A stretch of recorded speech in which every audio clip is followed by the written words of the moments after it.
Au coquille jamais. Alors je crois que c'est un manque à respect pour la conscience na yomoro na batunyos. Ko comparer ba Dodo Kamba na basango wana. C'est comme si vous voulez comparer le jour et la nuit. La différence est située. La personne de la différence. Vous voulez comparer le jour et la nuit. La différence détaillée. On va comparer Paul et Namoli. C'est ça. Parce que baza babotamiawa, baza na baracine pendant ma casité, beaucoup ko déboulonner ko déraciner bako facilement. Ou bien nous parlons des têtes qui réfléchissent. S'il s'agit de têtes, quels sont les universités que batona batangi ou badodo comme batangité? Mouteba, est-ce que quand poser des problèmes à la langue, ce qui est pas basango? Mais bango ba introduit ba corrompu. Ils ont introduit Dodo Kamba. Dodo Kamba est corrompu. Mais donc bazoa ki ba jipa seni awa. Yo monate même bango mo après ka kozwa mbongo tsa denika di baswana. Non. Le Congo a plus de 10 dialogues natifs naé. Il est vrai que nous sommes bantous, nous avons le principe de l'arbre à palabre depuis nos ancêtres. À chaque fois on avait un différent, tandis que toujours notre entité tendance sur là. Mais qu'est-ce que les dialogues ont posé, ont donné comme solution? Parce que nous Basango auto, c'est-à-dire on a 2016. Toujours sous direction médiation Basango. Non. Le Congo a plus de 10 dialogues natifs naé. Il est vrai que nous sommes bantous, nous avons le principe de l'arbre à palabre depuis nos ancêtres. À chaque fois on avait un différent, tandis que toujours notre entité tendance sur là. Mais qu'est-ce que les dialogues ont posé, ont donné comme solution? Parce que nous Basango auto, c'est-à-dire on a 2016. Toujours sous direction médiation Basango. Attends. Bon, on dit bien que mon président m'a promis qui est, ok? Et a rappelé le président. Président vous sombele na monde. Mais Dodo Kamba na la kaki bango, pele na sombela ki bango. Président. Faut voir bien, on ne peut pas comparer. Non, ça débat d'individualité. Mais à ce moment là, on peut pas comparer Dodo Kamba, juste pas son porte-parole. Non, rappeler. On peut pas le comparer si base de quoi? On les joue la nuit. Ça veut dire quoi? Accord, on a fait tomber Kadik Toyokanaka. Quel que soit le degré de revendication, personne ne peut chercher à aboutir ces revendications par voie des armes. C'est pas aujourd'hui parce que vous êtes devenu président, vous ne partagez plus la même opinion politique que il est devenu un sorcier. Si l'homme est président l'enseignement, c'est parce qu'ils ont senti les degrés d'amour qu'il a pour le Congo. Je suis pas là, papa. De quoi faire à la sincère? Vous faites comme à sincère. Je constate que de plus en plus, je ne reconnais plus vous. Mais tu cites pas mal ton église. Mais qu'on a la différence entre l'église catholique et plutôt un don avec une corruption. Oh. Je l'ai dit ici. Effectivement, c'est Binzambi. Ils ont l'église de sommeil. Tu peux l'église, c'est toujours dans l'église de dormir. Vous peut exister tout le temps. Abeno blasphème. D'abord, tu confonds l'église à une religion. Nous sommes laïcs. Attends. D'abord, il défendre les bangos, pasteur. Nous sommes la différence. Laisse-moi, non. Je peux finir. Mais fini 15 minutes, c'est 15 secondes. Moi, je suis protégé. Mais quel n'est pas protégé? Natiki. Oh, t'es batata, maman, bandeko, sengo, yakoy, baïte, bozali, ebele.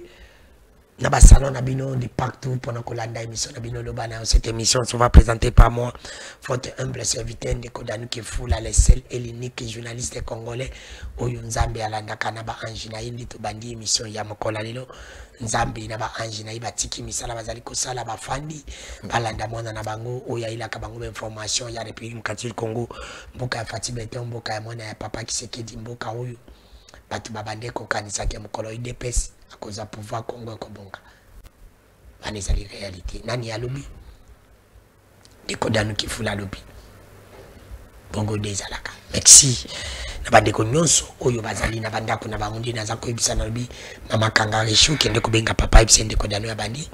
Ibisa bana batika makelele suki ngana silisi bopisi bango télécommande batina bango novelas po après ngai eloko mosusu ezalaka te pikolo matizate bozonti na bino bana pe bana vacances batana na bango novelas lelo na koyamba nani nazana des invités na plateau na ngana kozana na maître Claudine Dombas ya suki belé na kozana na melevu ya suki belé na bango de to kobeta masolo to kolobela actualité politique tata mokonzi kola yamba ki ba senko yamba ki c'est samedi est-ce que le dialogue ezali porter lelo to ko le rien et ko changer, il faut que na dialogue parce que na sortie médiatique na bango tata mokonzi ko la baki akotia commission moko pona ko landela ba makambo oyo bayaki na bango. Est-ce que dialogue ko salema lelo sans Kabila, sans Katumbi, sans Nanga et cause la bouti, il faut tout ça la dialogue na batu nyonso na bat vite nanga ndito ko beta masolo mais avant tout ça bango na baganabi TV Radio, j'ai profité de cette occasion pour dire merci à mon gouverneur, parce que Vanille est bon gouverneur à la province, mais qui se bat pour sa province, merci aussi na Gilles Linguet, que l'intelligence est conditionnée, na résultat na biso boy bato na salam kilinayo. C'est quelqu'un qui a fait son temps, qui a laissé les empreintes, il faut apprendre à respecter l'autre et à respecter que c'est quelqu'un qui a marqué son époque. Merci aussi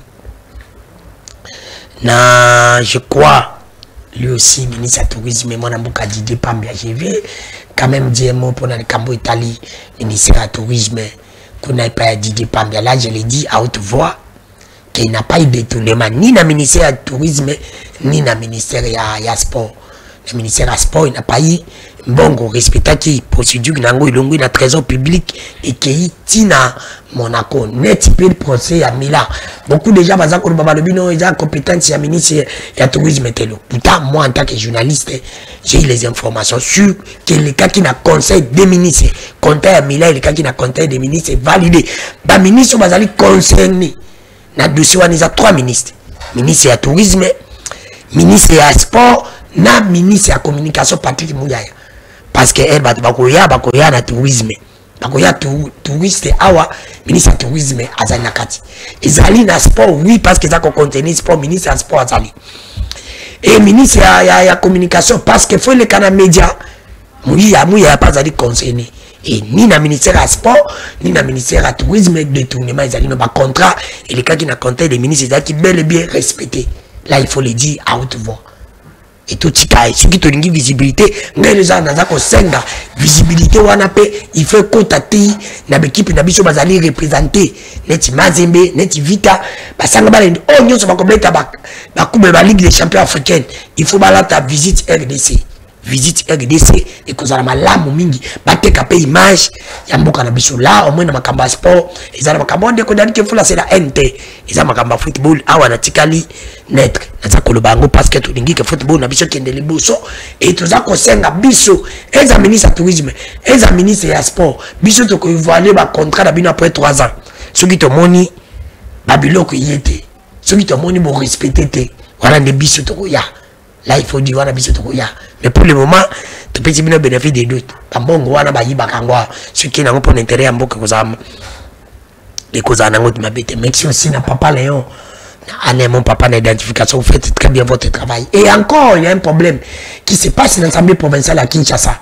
Pas mon amour, quand les vimboutes, la monde bande de Kuba, tu t'es soit disant que président de l'Assemblée provinciale à Kinshasa, mon amour, quand les vimboutes, a dit qu'on bloqué. Qu'on bloqué ma député pour l'initiative à ma motion, à Bango Kobenga. Gouverner. Moi je voulais dire ceci, que comme ici je reste journaliste, pour ne pas benga gouverneur ou pas benga ministre provincial, d'abord dossier à monsieur Kotaka na bigoté, ils ont un comité mon Kotaka, après ils ont traité 9-7 jours pour comme na bureau. Au conquis qu'on compte ça dossier na yo, ce qui va boire comme même pas et pas président, ce n'est pas le président qui doit bloquer, c'est la commission, on va évaluer. Les moments échappés, ça viendra pour nous évaluer. Alors, la commission, la commission, na bango un mususu te ba dossier na bona tanga kombi il avait même un député o ya compte ça qui dossier na ye akende ki na loi là-bas na président de l'Assemblée provinciale ba ke ba nyonso bali na loi là-bas et ba traiter dossier na ye ba boy yango lui-même n'était pas là, le président aussi n'était pas là. C'est pour te dire que malgré oui on vous dit aussi malgré qu'on peut dire que tout est tombé dans le président mais le président n'a pas les droits. Il y a monsieur comme chez et ils allaient prendre un ministre qui n'a pas les droits. Ce qu'il oh, bah député va pouvoir, c'est la plénière qui est souveraine. Il y a quoi ça y est, bah quoi ça y est na bureau na y, bah quoi ça y est na bureau na y. Moi je pense qu'il faut et le président Lévin Bouta faut qu'on le barapé. Un président de il faut qu'on le barapé. Ngagutu, faut na y avoir une émission sur le podium. Toujours le masolo ya basalanza moza pasteur faut qu'on le barapé. Hein? Et que ça la malamu mingi wana ezali quand même mise au point. Dans les Cambodges, comme journaliste. Vous avez des éléments où vous allez dans la province, il y a un précisément dans village, je crois dans village, dans le territoire, il y a Koutou, dans la ville, il y a Nyoki, c'est ma province, ça brille là-bas. Chef de la cité à Nyoki, à Kagisi, chef Koutimi. À la lycée Nakajo, parce que chef Koutimi a réclamé Badouranaï. Et je l'ai dit à haute voix là, dans le gouverneur de la province, à Maïndom, Kotikivani les bons. Nyoki, c'est mon village. C'est là où moi, dans le Kefoula, je suis né. Famille Nangé Zalikuna, chef de la cité à Nyoki, Baba Zamona, ceux qui a Tolo, ceux qui kuna j'aime. Je crois que chef de la cité, on a zali qu'on la population. Oh, ils ont troisième fois, comme chef de la cité à Nyoki. Il sait quoi les tout puissants? Il sait quoi les tout puissants à Nyoki? Azali ko kangi sabatu. Il ne fait rien. Babalabala nyonso à Nyoki et beba. Na Nyoki qui te zata babala moko toko bakeno, yamala mumutu ke koleka. Et beba. Alors que c'est lui qui représente le gouverneur. Il ne fait rien. Mais c'est le gouverneur. Pourquoi vous gardez ce ministre? Ceux qui ont la compétence, ils ont la compétence, il y a ministre intérieur à habiter. Nous nous demandons que, je sais qu'ils ont la compétence, il y a gouverneur. Pourquoi vous gardez chef de la cité à Nyoki? Bon, yo kananu, chef coutumier, dengani na lobi, bon, ça beleli bilima. Batomboki, ben Roger comme Salima, bamvula kuna na Nyoki, est-ce que beaucoup a okanga? Parce que biso to kwa kana babilo kwa na, ngana kwa kana ngo, pona yebi fox nango. Tous les images, il y a chef coutumier une minute, il a dit que zonga pour ne pas s'inviter dans la maloba. Ok. La population à Nyoki n'a pas pu se faire. En tout cas, hôtel Manalikambo Malam, vous tenez de la cité, on a droit d'engager à Mboka, il y a ma belle n'engager. A commis qu'on l'a sanga na boloko, na lali na boloko, on a yé. Population hôtel Likamo Malam. Ce qui est na bandi ko tombuka pona bilima na ngai na kanise ko zala pasi mingi pona mboko ya Nyoki bozwa solution pona de la cité oyaye bakonza leta boyo kangai o ngai fuma mboka awumela mingi eloko mo ya sali na mabelo ezati aza ko zwa mbongo aza ko tunga ba côté mususu comme ça bon luka solution de la cité mususu aya ce qui te ngana kolela na banko kona bilima na ngai ya mboka. En tout cas, et cause à la faute, merci Naïd.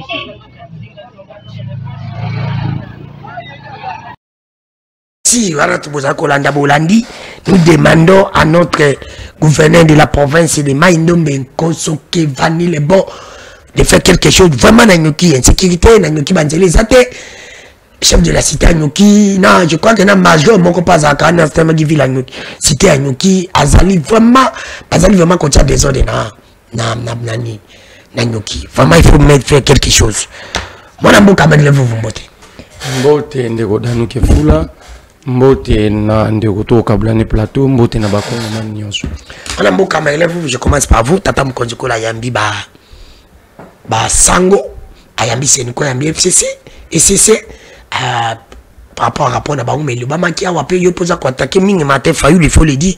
Parce que ko bana omoni makama matin fayu la lobaki, tata Mkonjiko le lelo ayambi basango. C'est pour te dire que matin fayu la zalaki aigle ya mona ki musika. Ya nga na mitunyo, est-ce que lelo to ko le baké dialogue fongami? Est-ce que na kata dialogue wana ikoki ko salema sans bander dans Kinto? Je ne confirme pas, moi je suis journaliste. Information toujours kaka kabalo sans Kabila, sans Nanga, sans Katumbi. Est-ce que ikoki ko leka? Vous avez au moins 5 minutes. Merci de Godanou. Moi, je comportement de la s'attaquer. Martin Fayou la il y a une idée. Et que l'idée a adhéré à monter. Est-ce que nous sommes obligés d'adhérer simplement de décider sur Martin Fayou et non? C'est l'idée à position. Mais est-ce que l'idée a commis l'idée de cerveau dans biso? Donc vous voulez me dire comme Martin Fayou a l'idée, soit dit na maillot pour mi boire na maille. Même le bon jeté. Non. À une idée à camp de la patrie, nous avons dit que le camp de la patrie, c'est le deuxième regroupement et tu sais qu'il y a par l'Union sacrée. Comment tu peux dire ça deuxième alors que hier, en opposition à Lingui, que la candidature ça le matin, tant qu'il y a Zali vivant, quand même qu'on par leader politique, comment manager Wana. Si on passe à la COP na bango, on a besoin de faiblesse à balkanisation. Il y a un gars qui dit dans la COP na matin, mais c'est connu, non? Et là, il m'a allons-y. C'est connu. D'abord, le camp de la patrie. Et ça plageait à Martin Fayou se comporter comme ministre de la Défense. Oh. Comment ça? Mais le camp de la patrie, c'est idée à Batou, il y avait Zaïdi Ngoma. Ah! Non, il y a camp de la patrie, il y a Zaïdi Ngoma. Maté Fayoulou a triché. Je sais que mon colonel. Pendant le dialogue à Sun City, lorsque Zaïdi Ngoma Bendaki Batou va contourner ce qui est l'Ouni, je ne peux pas toucher aux sensibilités. C'est la camp de la patrie. Tant qu'on passe à Sali, Nini, Sugi, Fitur et l'homme, camp de la. Sugi, camp Fitur et l'homme, Fitur, mais regroupement des camp de la patrie. Que Martin Fayoulou n'a pas voulu reconnaître l'auteur, c'était un travail intellectuel. Il y a dit ma personne. Yami Balé, le camp de la patrie, oui, mais le camp de non-patrie, ça. Parce que toi, si Mimindou qui ne va pas. Mais bateau, parce que bon, ma biso Martin Fayoulou biniton quand tu sais que Yami mon Museveni. Lorsque mon Museveni devant biso a passé ba troupe en révie. Or, tous les rapports, citent et le Rwanda et l'Ouganda comme un pays agresseur. Un agresseur a été réussi avec honneur à l'équipe à trouver un soir révi. Nous sommes l'unique pays au monde où il y a un agresseur naïe, la population.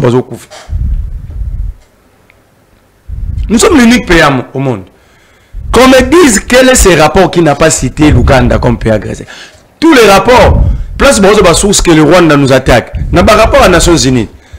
Mais pourquoi Tshisekedi protège l'Ouganda? Pourquoi l'Union sacrée protège l'Ouganda?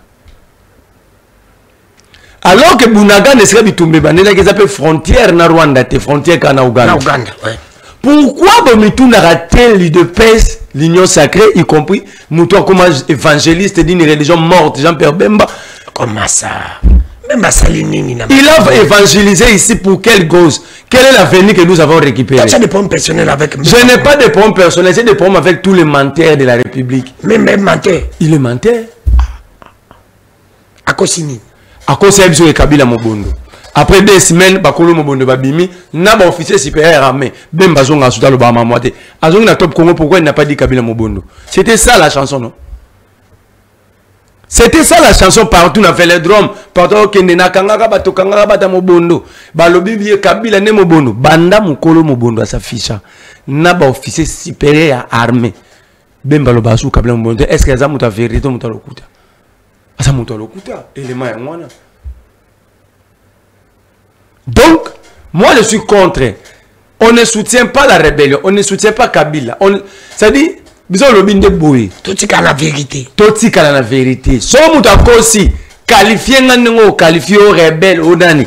Mais moi je me pose au mensonge. Alors tu crois que tout est tout est-ce que le dialogue ils ont dit que d'abord il faut dire que tu sais qu'il n'a pas reçu les évêques parce qu'il fallait à mon avis. Ah comment ça n'a eu qui bela fallu. Non, c'est une recommandation, il y a Nations Unies, il y a Union africaine. Il y a Washington, qui signe encore. Même Nadoua. Partout, tu sais qu'il y a Tamboli, on lui a dit ça. Il faut recevoir les évêques et passer le dialogue à l'interne. Or, dialogue à l'interne, ça va passer que avec les évêques. Alors, mais pourquoi l'Union sacrée, Finga, Basango, Vilipande, Basango? Est-ce que Bango Barassou n'a température? Tu sais que d'habitude, tu as créé 6 millions d'emplois, Babeta Maboko. Tu sais que d'habitude, l'État peut se ramener ça là, Babeta Maboko.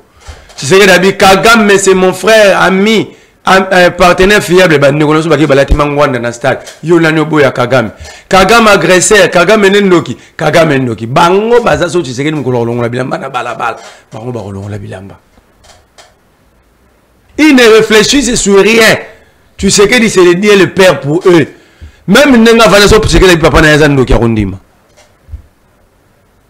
Kabila, c'est sérieux, démocrate, il dépêche devant l'histoire. Ah, Kabila, Martin Fayoulou, c'est jaloux. Bon, pour ça, j'ai vieux mot, ça a traité de jaloux. Au limité, Congolais, Sangana. Congolais, pas Sangana, n'a pas besoin de Sangana. Kabila. Ton babi Kabila Rwandais, Kabila Rwandais. C'est ça le bango. Mais est-ce que aujourd'hui on peut tout qu'on a dialogue qu'on a basango sans Kabila sans non parce que comment on a dialogue sans Katumbi sans Nanga sans Kabila bon ça la on n'est ni Bon ça la ngoni. Et bah ceux qui ont été balobi ambongo te Fulgence Muteba sur l'église catholique en manane boza. Pour Fulgence Muteba, quand on parle de l'église catholique, on parle de la Senko. Fulgence Muteba, c'est le président de la Senko. Rapporteur na bango secrétaire général c'est Chol. Manane boza la. Balo bakutu ndi ambonga ozate pour makamani. Ambonga roza neti avec le cardinal. Mais Cholenda Muteba, est-ce que quand poser des problèmes dans la langue, ce qui est pas basango? Mais bango ba introduit ba corrompu. Ils ont introduit Dodo Kamba. Dodo Kamba corrompu. Mais donc bazwa ki ba jipa seni awa. Yo mona te même bango mo après ka kozwa mbongo tsa de nika di baswana. Et comme même moi na olangi ba tchaye koto Dodo Kamba. Des gens qui sont incapables de se mettre d'accord sur de petites choses, n'est pas tout ce que des gens n'ima côté na procès sérieux. Dodo Kamba on s'en est inine. Donc on préfère Dodo Kamba na cardinal Ambongo. Il n'y a pas photo, même en termes d'influence, même en termes d'écoute, même en termes d'influence au niveau international. Ambongo est 1 million de fois mieux que Dodo Kamba. Je ne suis pas en train de dénigrer.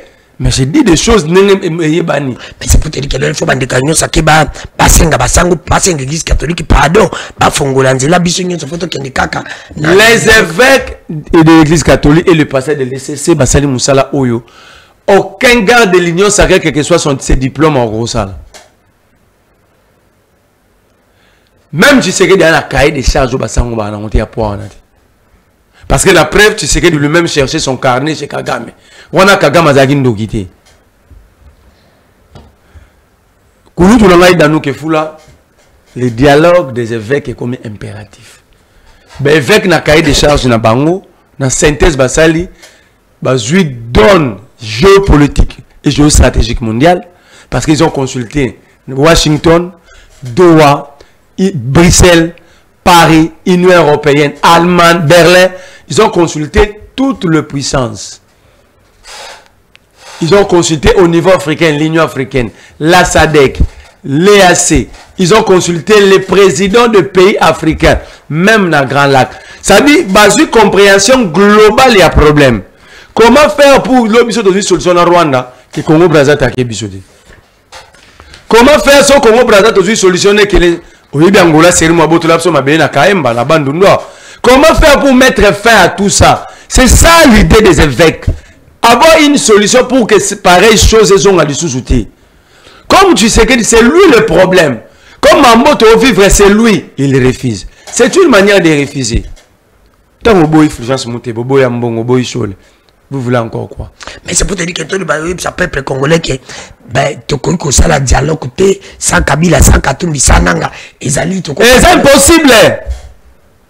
La vie même Martin Fayulu wana tanga banama ma cohésion nationale Hollanda na top Congo de vos kitoko. Abaki foro chana nanga. Donc tout le monde est conscient que vous ne pouvez pas résoudre cette affaire sans hauteur, il y a problème.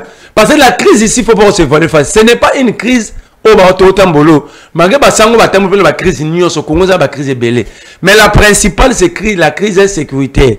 Et le conflit, c'est entre Kinshasa et Goma. Alors, comment Brossa là-bas résoudre un sans Goma? Lorsque tu sais que tu refuses de parler avec Katumbi, qui est son frère congolais, qui l'a aidé dans beaucoup de choses. Lorsque tu sais que tu refuses de parler avec Nanga, qui a fait de lui président de la République, et les preuves sont là. Quand il refuse, qui est congolais aussi, Nanga, quand il refuse de parler avec Kabila, qui est congolais, qui était son partenaire, Kabila qui était sérieux, démocrate, mais tu sais qu'il préfère qu'on soit minéré na biso, qu'on me mayango pas Kagame à partir à Washington. Merci. Donc il préfère Kagame au Congolais. Merci. Manamboka, maître, Gloni Papi Matezolo, Gloni Dombasi à Papi Matezolo. Mbote. Merci de vous donner mbote na yo. Na rendre pas en scène ndeko na live to kabonne plateau. Merci. Na pesi mbote na banjilwa penjilwa nyonso na bana nyonso ya changu et n'a profité pour nous informer que les 30 jours en activité na Singainga na Ntele oui, comme les dates historiques et pour permettre de ça la paix revue historique la population baeba to uti wapi to komi wapi to zokende wapi ndeni faut tambusa mboka na biso et on a projeté marche puis on a projeté ma activité politique avec comme dénomination Zongisa Tchango na mutema parce que Tchango azali minko ko bunga na histoire ya mboka na sali constat yango parce que à chaque fois balançara ba travaux à chaque fois ba fotaka budget même ba gouvernement le cas Tchango za toujours ba oubliette mais autorité nyonso peu importe appartenance naie politique soka linga banda marche ba banda na Tchango et ce qui na Tchango asali puis ça d'ici que ça na batebele c'est normal Tchango pas à la député national libéré. Merci beaucoup Tchango za mnene ngali mapeza mnene lukunga za bito le Tchango mais Tchango za pas Tchango bimisa 18 députés ya on a dû expliquer yo que ce que tu Tchango le qui c'est que Tchango peut faire à la bénéficiaire mais Tchango a bénéficié même ba travaux bumba lancé na Tchango balancer ba travaux talangela wuti mokandenge zali les aussi la tozo bénéficier on a njili mom ki na Tchango et ça financement banque mondiale na projet qui ne lenda o tongi boulevard Lomba et autres on va mettre coquet et tonga stade municipal na Saint-Thérèse na stade de basket ndela o ya se komaf o fallait que ndeti Congo central écoute na Kasangulu ndela ne katana et suka so le kinji boiso pusi moi liboso ndela ne continue il fallait comme ati et le kati bingi bingi comme na frontière na pona na Kasangulu ndele katani. Ça dit que na fond il y a gouvernement provincial parce que la majorité des routes sont en caractère provincial, en caractère urbain. On n'a jamais réussi un financement, plutôt un projet dans ce sens-là. Au moins te bumba mikwazo que t'as la stade dans Robatama. Soit qu'il a bouté à la zone parce qu'il dit que ce n'est pas financé par lui. Et dans quand ce projet, on appelle maison communale à Sika. Il y a un jili on appelle parquet à Sika. Plutôt tribunal il y a Sika grande instance na kana terrain parquet Sika grande instance. Donc il y a un interpellé na Tchango le 30 juin toyebe les bisonioso na Singainga na commune Ntele tous à l'année belé pour na matinée politique en même temps pour profiter pour na installer partie na une nouvelle dynamique Congo pour ne tobete aucune maison ça la nouvelle dynamique Congo il y a pas de Tezolo Azali les panafricanistes avérés. OK. Merci beaucoup de vous donner la personne dans mon amboka honorable et puis Félix Chilombo, le président de la République, chef d'État, le symbole de l'unité nationale, les garants du bon fonctionnement de la déjà présenté Bitoki. Ala besoin de na ote papa. Na pesimbote na mon amboka honorable Papi Mantezo Diantezoa, les gangunza rassemblés, le président ya président d'assemblée provinciale Nyosi ya Congo na Sriti na Bango et naba baobalandie balevimbuta et les autres. Il y a un régime, il y a Papi Mantezo, il y a la stabilité des institutions et pour preuve, rentrée parlementaire zongi mukolomoko, même clôture parlementaire, c'est sur des marches, on va tout boire mukolomoko. Ok, rapidement. Voilà. Alors, ndeko danou. Il y a un toko le bateau qui est la ligne de tout le mais tu as raison là. On peut s'en 30 secondes. Non, là le bureau la Congo central. Et le monde la Congo central rapidement. Aussi vraiment un belé le monde la Congo central rapidement. Ndeko danou, j'ai compris que les gens qui tuent le Congo central, ce sont les gens qui sont proches des chefs d'État. Au Bazaba ne ba ressources ne Congo. Congo central a bêti 6 mois rétrocession à raté. C'est-à-dire que mon bateau basa contre gouvernance, contre régime, il y a coalition à Papi Mantezo na Bilolo. Ils ont bloqué la rétrocession et la province à Congo central pour pousser échouer. Comme ça, le bateau c'est nous bosser l'autre. Lorsque mon amboka Papi Mantezo la salle de casse l'émission, interview dans le BT, ça fait 6 mois que la rétrocession dans l'Assemblée provinciale, dans le gouvernement provincial. Nous avons débloqué 1 milliard de francs congolais. Alors oui, le va débloquer 1 million. Maintenant ma question bon on est à qui wapi pour m'talo balo na boutique na tonga débloquer bon on est à qui wapi et selon l'information que certaines personnes au baza tout autour il y a pena mkonzambo kana premier ministre bazo zo kambo mwa bazo kabola ngo mbonga province Alors c'est pour te dire que le régime n'a bino, bah il est le régime bon, ils ont raté comment mon la province et qu'on les canaba canal, oh le biso sur ton yebi, bah tu vas dans la capacité, il y a toujours des dans la capacité, il y a toujours bateau, il y a votre pays, il y a un virus il y a régime, ouais ça va virus il y a régime, c'est l'administration, ordinateur rose à la normal, mais bah virus sur le côté même si l'application, mais on te dit de nos choses qu'on a activé antivirus, vous gérez mal, vous comprenez, vous gérez mal, il faut s'assumer que nous ne gérons pas mal les pays, mais certains des individus bien positionnés cherchent à détruire le régime. Alors, c'est ça maintenant la question de l'opinion. Parce que ceux qui sont comme le niveau que c'est le président Sami provincial qui dénonce, c'est qu'il y a un malaise et à lobby le lobby bon commis. On lobby le bozambo on est bozambo on est so bozum c'est la bise le côté. Et quand bon à Kabula, tout comme bon il y a investissement plutôt bon à fonctionnement province. OK. Parce que comme ça déjà les miki province ba chef de village ba futama. Na ba conseiller municipal ba mozambo. Est-ce qu'on a 2 minutes rapidement? Na côté rapidement na dossier. Ndeko nanga danu je crois tant to lobaka bo mona loka biso to la raconte. Na monde ndeko nanga malève va lobi était à traiter diriger l'église de rêve comme état ba corrompu. Parce que pour na malève vous bateau bas intégré les alliés bateau église catholique. Mais c'est faux, ce sont les humains. Bazali ba humain bazali ba intégrité. C'est pour dire que cause à un peu honnête mais baza faillible. Alors il ne faut pas dire que du fait qu'on a battu de dos kamba fois il doit faire partie à quatre comité non le été non ba côté ba corrompu.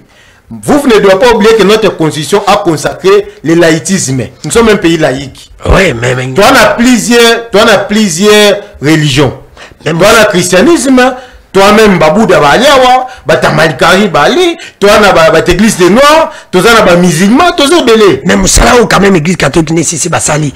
Exemple Moussala ou Baumba. Parce que nous on a le baté, et nous baté que Basali a roté ça parce que toi on a bakenda qui sent bango. Est-ce que ça suit Basali yoka poser des questions. D'accord, vas-y. Est-ce que ça suit que ceux qui bango bazaki na capacité, bazaki na carnet d'adresse inde basang bazala ina.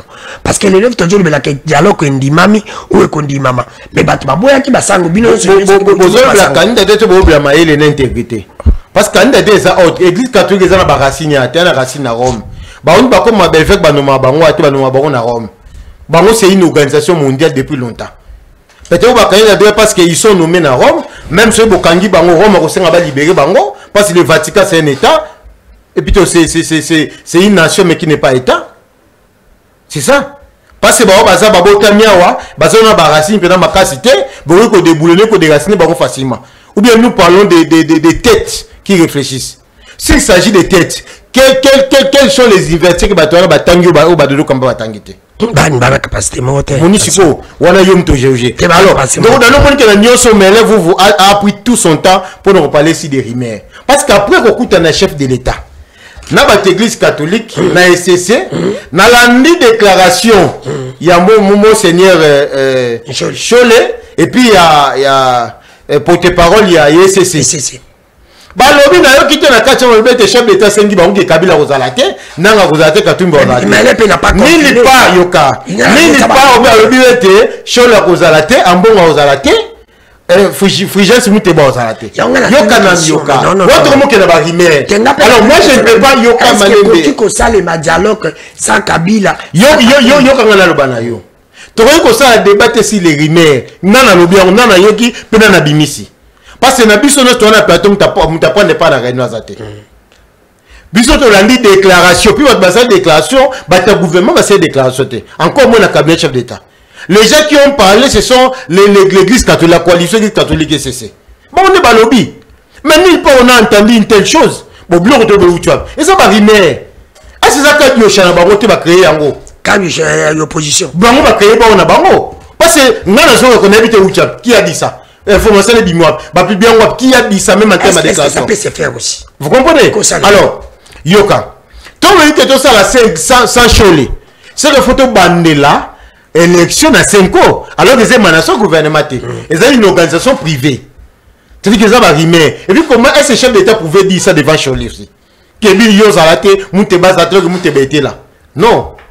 connaissant la maturité qu'a le chef d'État, la capacité d'un bon père de famille, la nature d'un rassembleur. Le chef d'État ne peut pas dire ça. Après, ça va te vilipender, ou bien, les abloko, bango boutique na bango pemben, na balabo na bango, il y a opposition. Ben, bien sûr, balé pouvoir. Mais est-ce que le tozolo balelo, mais là, boya le bique non, tata mokonjekolo ayambi, bato c'était pour faire la loba qui ayambi parce que yimo ko alingi.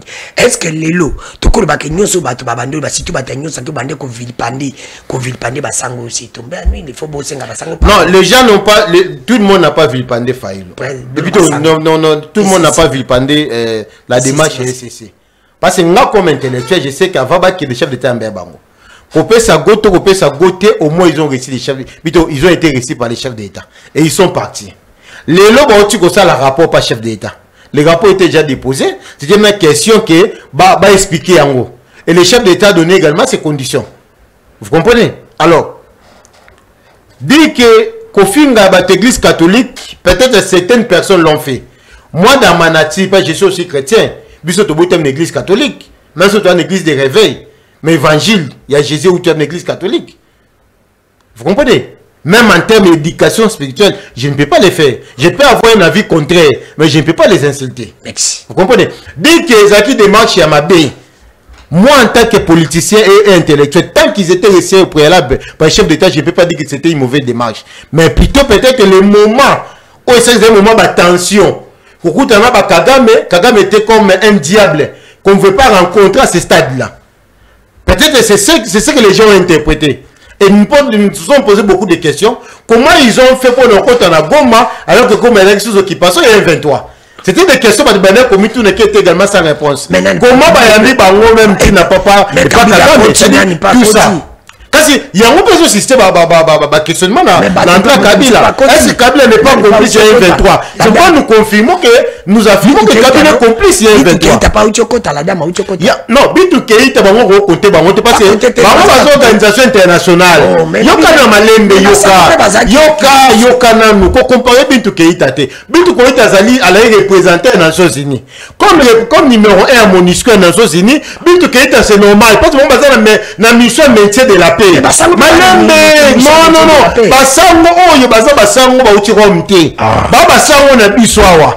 Et bazu avant pas chef de l'État. C'est ça en fait la question qu'on s'est posée. Comment je peux te dire que dans nos robimo qui classe, mais ok que disait Miguel Kangami, mais ça c'est bête limité. Comment continuer l'équipe limité? C'est ça la question. Est-ce que tu as disparu? Parce que limiter la sous-occupation peut-être il y a Congo. Nani Boko Tigoma, Boleki Nanzelani. C'était ça la question. Il n'y avait pas aussi les vols. Merci. Ça dit, bah, comme tu as dit par Giseni.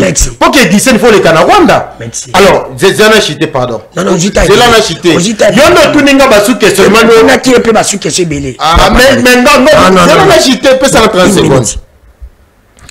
Moi, je pense qu'on doit rester intellectuel, rester dans les débats. Tant qu'il y a un débat, il y a un individu. Comme le fait mon frère Vovo. Tant qu'il y a un débat qu'on réfléchit. Le dialogue, oui. Mais est-ce que le Congo est dans son premier dialogue? Non. Le Congo a plus de 10 dialogues natifs. Il est vrai que nous sommes bantous. Nous avons le principe de l'arbre à l'arbre. Depuis nos ancêtres. À chaque fois, on avait un différent. Tandis que toujours, notre entité tendance sur là. Mais qu'est-ce que les dialogues ont posé, ont donné comme solution? Parce que nous avons autorisé la dialogue en 2016. Toujours sous direction médiation à Basango.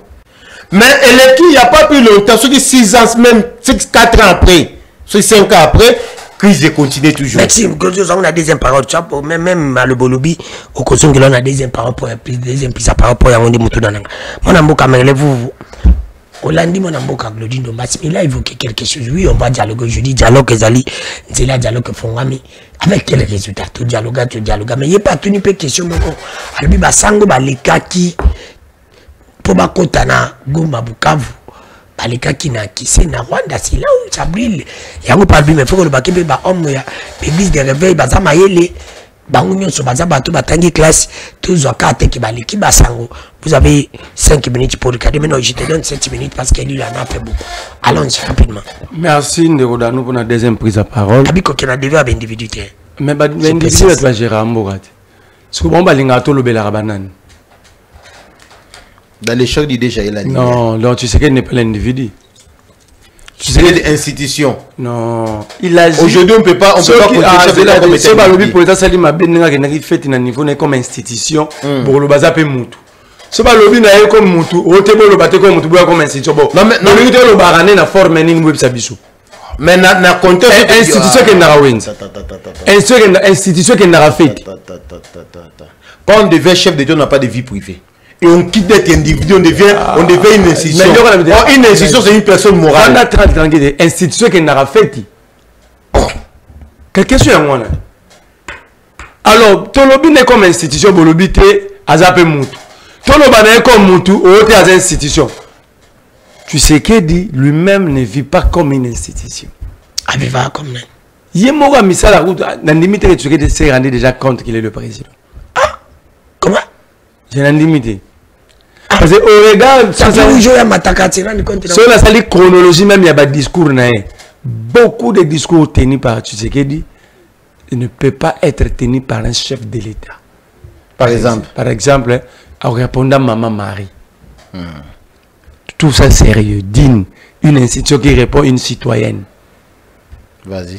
Parce que la citoyenne n'avait pas touché à l'institution président, mais avait touché à peu première dame. Abika Biso na Congo, Banié Zalarate. Il est bien venu Nyangwete. Pourquoi le chef avait répondu à ma maman? Une institution fait comme ça. L'institution a traité les combattants des bas combattants. L'institution est Kangi Batubandoki. Quand vous. C'est-à-dire, institution quand même, mais locaux, il y a honneur, il y a dignité, il y a respect. Vous désacralisez les institutions comme ça pour pouvoir aller sur le plateau.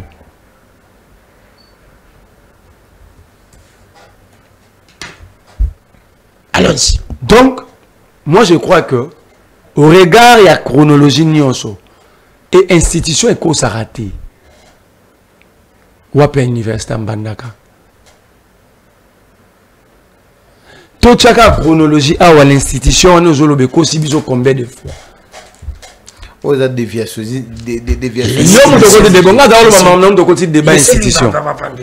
Donc, moi je dis ceci, il n'a pas d'abord répondu à ta question. Il a cherché à défendre Badodo Kamba.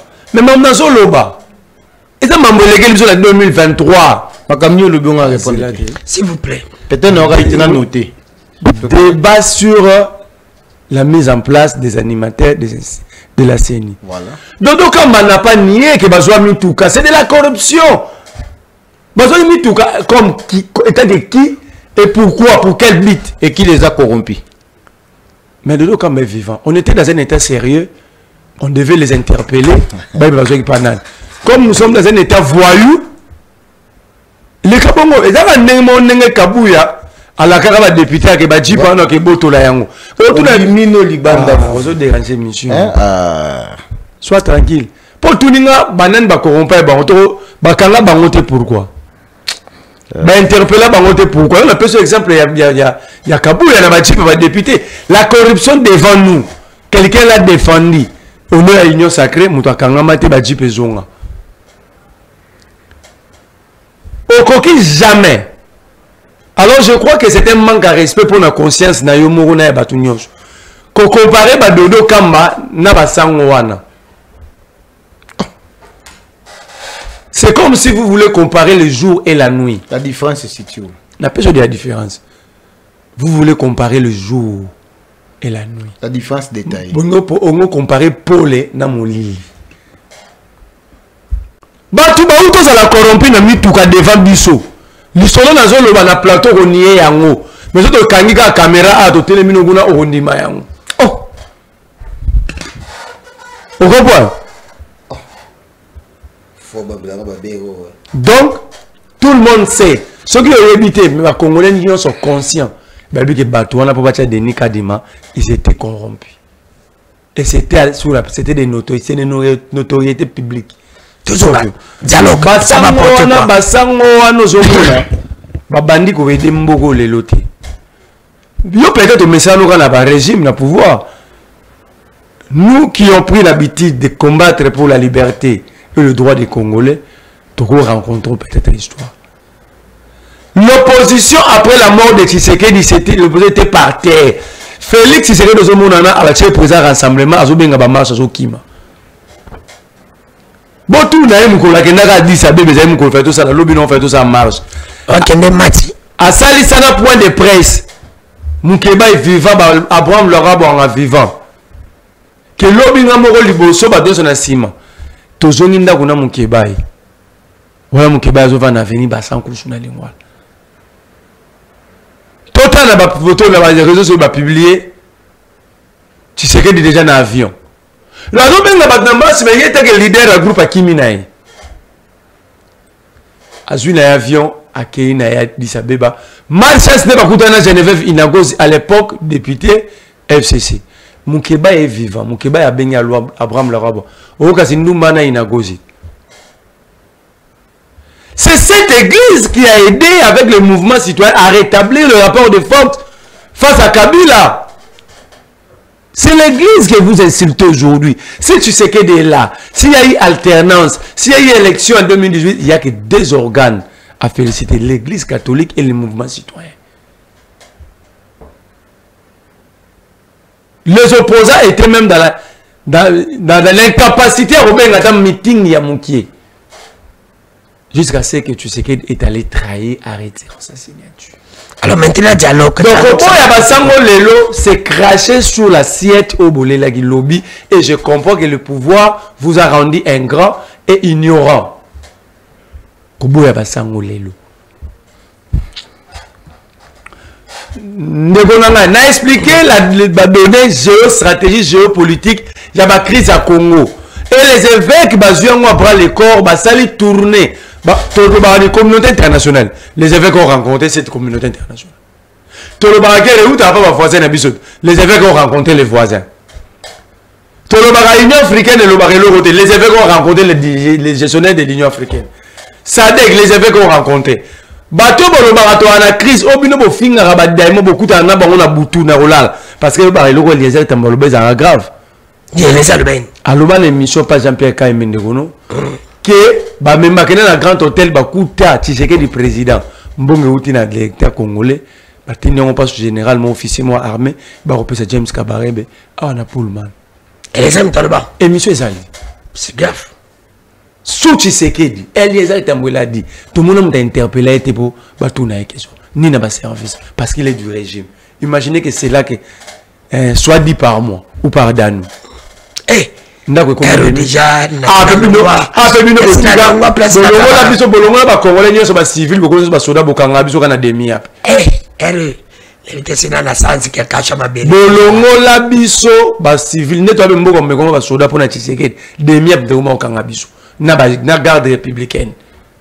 parquet kanga soubisoté aner service civil et ben soubisoté et comme à demi-ap kanchach demi-ap kanchach dialogue régime ya kanchach na demi-ap je te relobelo tout na dialogue c'est-à-dire quoi?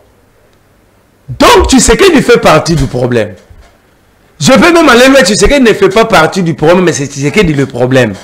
Premier problème tu sais qu'il dit pour avoir réussi le 23 14 mois tant on peut s'endego paloba aloba tu sais qu'il ne 23 ba sololani pendant 14 mois. Baïbisa Koutouyeté. N'est-ce pas le bas au cause. Yaza Moutankomo central. Tu sais que, excuse, tu sais que dans le moment M23, wana, qui la province de Soy guerre de Maïgouna. Et puis que va commencer centre de formation à la police à Kazangoul. Pas naïoti. T'as la très moussousi. Andima M23 Koutati Congo central. Pour l'enseigner, tu sais que tout n'a pas comme on a bagné dans le Lukani pour aller à gérer Congo central, à Congo central mieux que Bissou. Tu sais que a libéré les prisonniers M23 dans Ndolo, Babiamungu, Bazagi dans Ndolo, condamné par Kabila. Tu sais qu'il les a libérés. C'est lui le problème.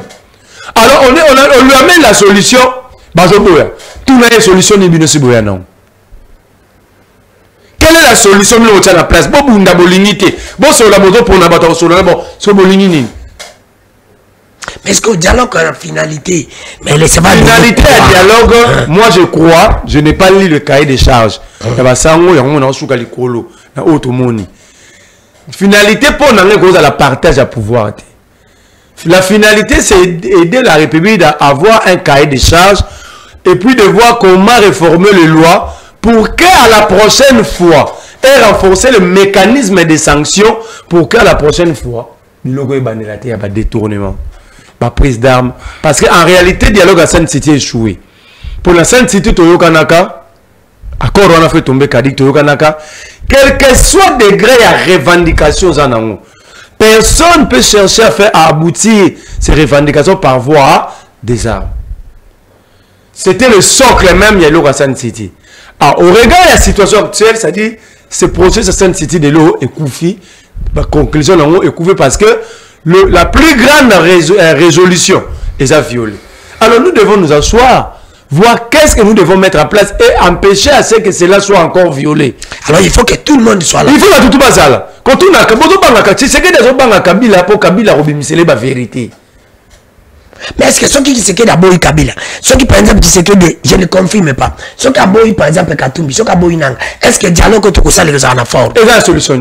Parce que la crise d'abord elle est sécurité. On ne peut pas construire des immeubles, des routes, le développement dans l'insécurité. Merci. Alors nous devons d'abord Bobo et Kabila. Il y a mon Bobo Nobo Kokang. Merci. Mon amour mettre Glodine Dombas. On ne peut pas, comme dit Merlet, on ne peut pas faire des dialogues sans Kabila, sans quoi que ce soit. Alors, on ne peut pas comparer avec l'église qui nous a avec Bassali. Ceux qui ont le pouvoir, il faut qu'on respecte avec le mouvement citoyen. C'est ce qu'il a dit. Le biso opposition, qui affaiblit et ça qui n'est là, comment il faut apprendre quand même à accepter les autres. Allons-y, tu as l'état de regarder, continue. Mouillez les maillots. Ok. Merci beaucoup de Rodano. Mais là, vous voyez ça la gymnastique qui va apprendre l'histoire. En réalité, il n'a rien dit. Mais il a aidé. Aider à retour. Vous dites que Badodo Kamba Bala qui corrompu pour voir Kadima. Nandimi. Mais il n'a pas dit que Badodo Kamba Bayo Kanatene dans l'église Catherine SCC. Il n'a pas dit ça. Mais il a aidé. Et le salaire Bayo Kanatene si la candidature. Il y a président Seni. Bango babimisa qui nan comme candidat. Bango babimisi o ezal lelo porte-parole ya ensemble. Aussi. Babimisi lelo bazal yoka malembe. Malembe. De la pension comme organisé. Bango babimisi bazal lelo porte-parole ensemble. Comme état candidat. Lorsque batonanga badodo kamba, bake bafouiller. Bako se rendre compte que Eve était même candidat à l'époque. Comment tu as candidat à tout l'équilibre de connotation politique? Alors parmi les critériums, on a la couleur politique. Et Babi de Nika dit ma partie n'a pas de personne dans la partie politique. Babi misangote. Baloba bakadiosha. Batiko bimisangote. Vous comprenez? Alors, il y a un moment que Bakabwana. Oh, l'église catholique avait renoncé à sa candidature parce qu'il y a que c'était le candidat de SCC. Lorsqu'on a refusé ça, c'est que nous avons la case de départ. C'est-à-dire que nous avons des candidats sur la liste. Comme ça, on va la processus à zéro. C'est là où on va bien Kotaki. On va craquer pour Bakei. Mais n'oublie pas, la désignation tu as membre à Seni, Baklaka porte Bakendara. L'église catholique a Klaka porte Kendara. Mais l'église catholique, on s'habitue à la mission de Moutoua de Madea présent bien avant. Avant Ntoyeba. Cette fois-ci, l'église catholique était incapable. Si vraiment les élections étaient triquées, pourquoi l'église catholique n'a pas donné les résultats présents en dehors de Félix? Mais même des élections, ils ont triqué, papa, tu vas mettre en ligne. Ils ont triqué, vous comprenez? Vous allez être élection présidentielle. Mais l'élection, tu es choix. Attention de tout le monde dans les kaki. Si tu as tout le monde pour être candidat dans les kaki. Parce que tu aurais plus de 20 000 candidats. Tu aurais plus de 20 000 candidats. Bah là, on a posé 500 députés. Nous avons les kaki, nous avons les kaki. On va se remettre pour moi, parce que tout le monde a réussi, mon tuto bakataki. Vous bakataki nani? Na kangi parenté peuple à comprendre. Alors, deuxièmement, allons-y. Alors, n'a dit que notre ya monseigneur monsieur Ngobek ba publier des candidats bien avant. Parce que l'élection c'est le jeune mon même il y a 2018 la publier ça jour. 7 jours.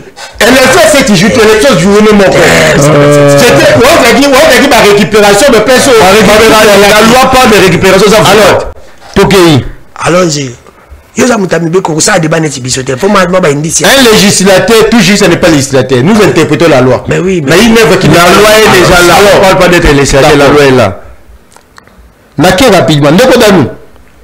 Faut voir bien, on ne peut pas comparer. Non, ça débat d'individualité. Mais à ce moment là, on ne peut pas comparer de dos Kamba, juste pas son porte-parole. Non, rappeler. On ne peut pas les comparer si base de quoi. On les joue la nuit. Ça veut dire quoi? Quand on dit les jours la nuit, ça veut dire quoi? C'est quoi l'élément distinctif? C'est quoi le point de convergence? C'est quoi le point de divergence? Divergence à l'émission corruption. Bébé corrompu ou l'église catholique, la place il va corrompu. Pour le qui va corrompu.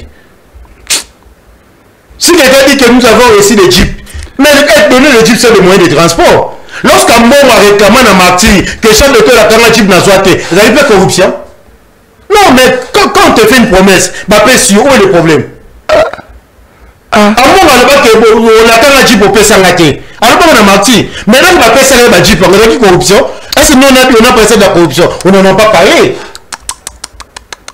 Comment on donne à quelqu'un moyen de transport, ça devient une corruption?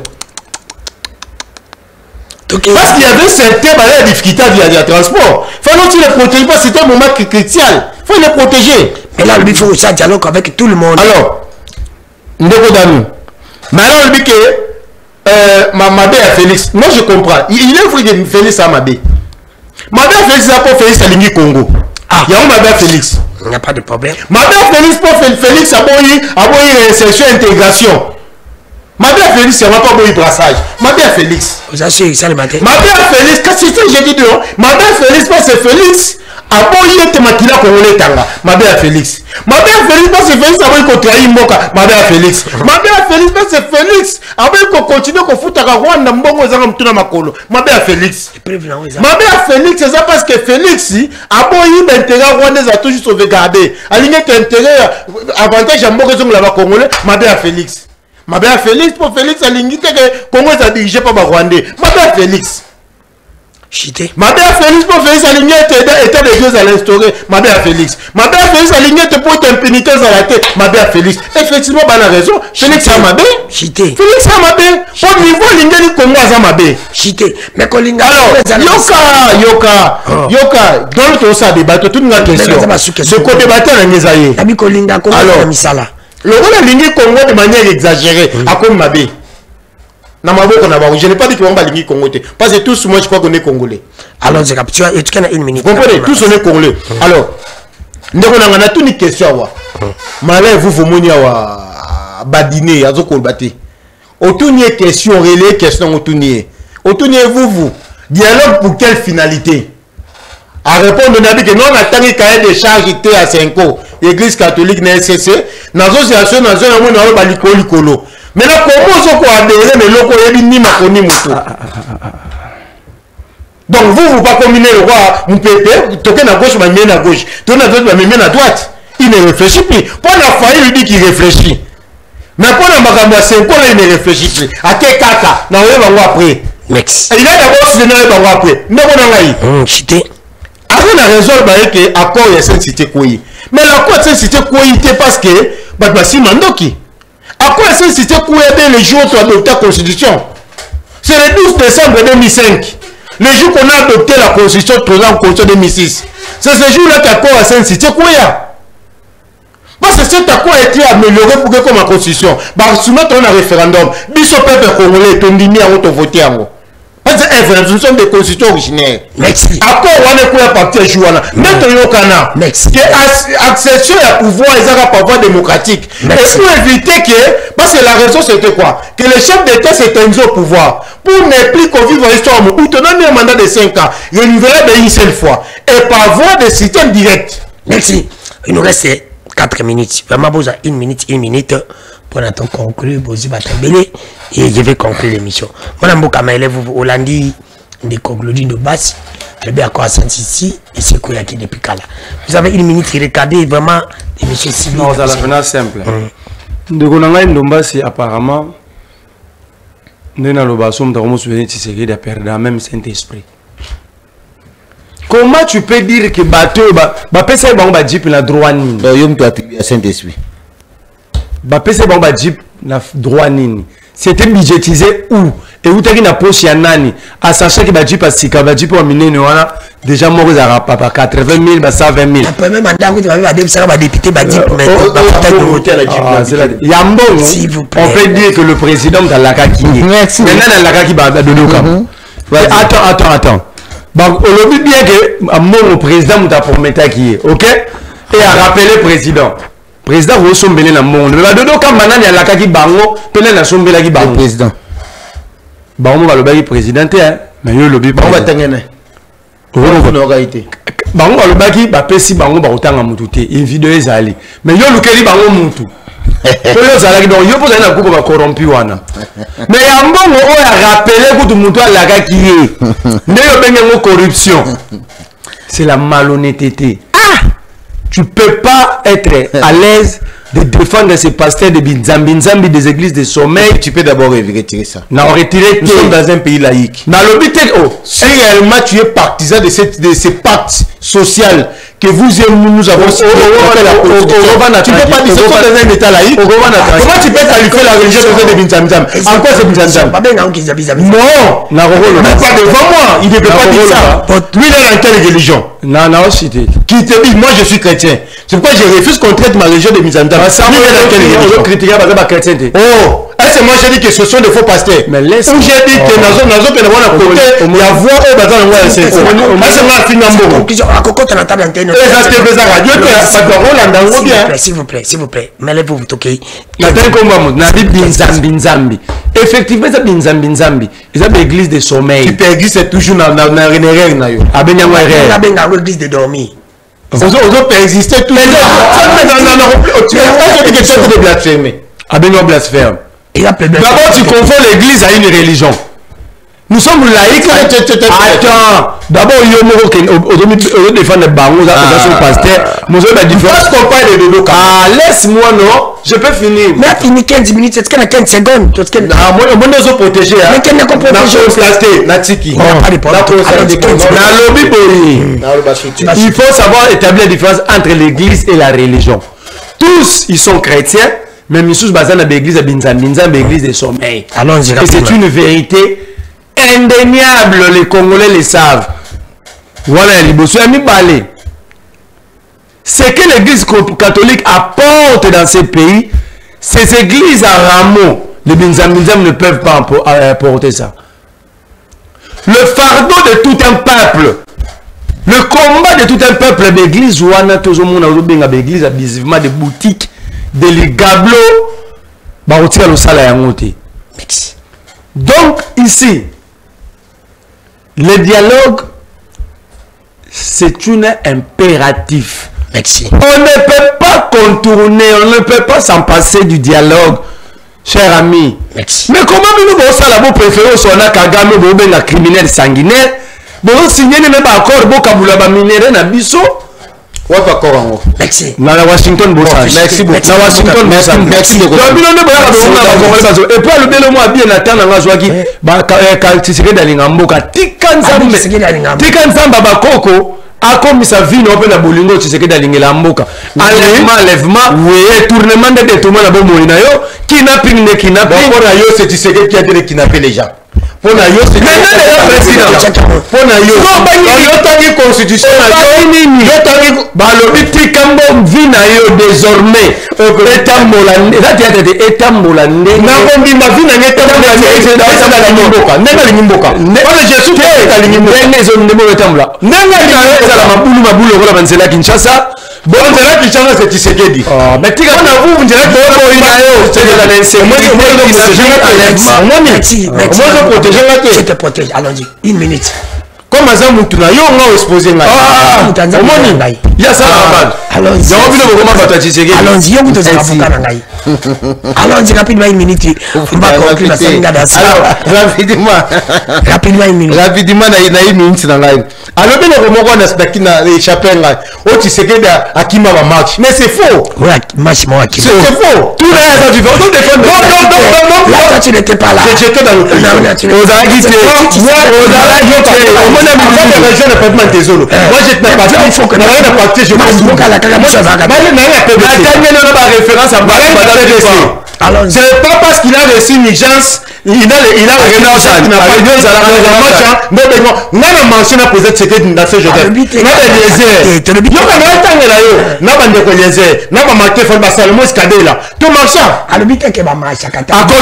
D'abord, Salomon a un exil. Quand la maman s'en a un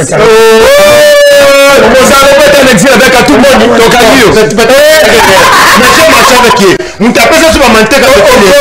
Vous comprenez? C'est son grand frère, oui. J'ai confondu. C'est son grand frère. Ah oui, mon idée. Vous avez un grand frère, j'ai confondu. C'était son grand frère. Non, grand frère. C'était son grand frère. Vous comprenez? Voilà, c'était son grand frère. Nous avons marché à Saint-Joseph. Mon idée là, oui. Vous comprenez? Donc, dire que Félix n'a pas marché, c'est faux. Parce que Bango va tirer président rassemblement. C'est-à-dire qu'il avait des capacités pour gérer Bango Nyoso. C'est pas aujourd'hui parce qu'il est devenu président, vous ne partagez plus la même opinion politique qu'il est devenu un sorcier. Si l'homme est président rassemblement, c'est parce qu'ils ont senti les degrés d'amour qu'il a pour le Congo. Alors, je suis pas là, papa. De quoi faire à la sincère? Vous faites comme à sincère. Je constate que de plus en plus, je ne reconnais plus vous. Mais tu cites pas mal ton église. Mais on a la différence entre l'église catholique et plutôt un don avec une corruption. Je l'ai dit ici. Vous comprenez? Il y a un gouvernement qui donne. Il y a Nani. Il y a un lequel que non, on appelle ça qui est encore. Mais alors, donc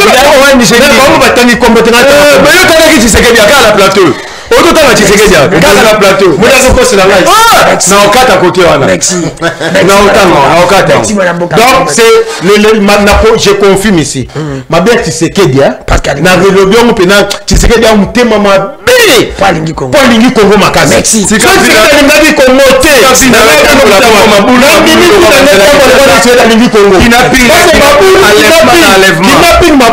Ce n'est pas le président de la République. C'est qui? C'est le président de la République qui a assuré la sécurité. Bougez-moi. Dans la constitution, nous avons créé un service qu'on appelle service de la défense de la sécurité. La police et l'armée. N'est-ce pas? Pourquoi tu avais accusé Kabila Kaboma au Chimukedi? Et quand on a actif la Kabila, n'est-ce pas? Actif Kabila. On dit? C'est l'actif Kabila dans nous. Actif Kabila tata. Mais ça va être qu'il est. C'est pas parce que ça fait partie à passif. C'est pourquoi il ne sait pas pourquoi éradiquer en gros. Merci. Vous comprenez? C'est passif. La 4 émission pour Nabino. Émission ici pour Bino Bozarab. Merci à mon amour Kamloudine de Basse pour avoir répondu à notre invitation. Merci beaucoup. Merci à mon amour Kamel. Merci l'équipe technique. Merci l'équipe technique. Merci l'équipe technique na Ndenge Bosala qui a sorti que tout le monde a quitté qu'on a banda qu'on a besoin. Merci s'il vous plaît, s'il vous plaît. Merci s'il vous plaît, s'il vous plaît, s'il vous plaît. Non, j'ai fini l'émission. Oui, s'il vous plaît, j'ai fini. C'est la conclusion, s'il vous plaît, c'est la conclusion. Merci n'a pas la conclure l'émission. Je peux conclure l'émission. N'abi Kazame Congo côté pas côté Azam. Oui,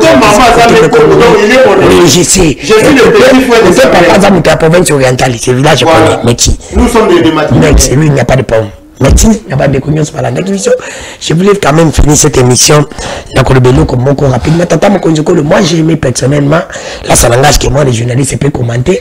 Nandingi uyambati basango et nandingi ulingi dialogue. Nandingi yabisene ko mongo tata mukonzikolo. Na dialogue zakaraza ba place mususu pe okopede na place mususu pour gagner. Mais na nyonso nga nazo senga na yo. Chaka ya intérêt à Congo ezala.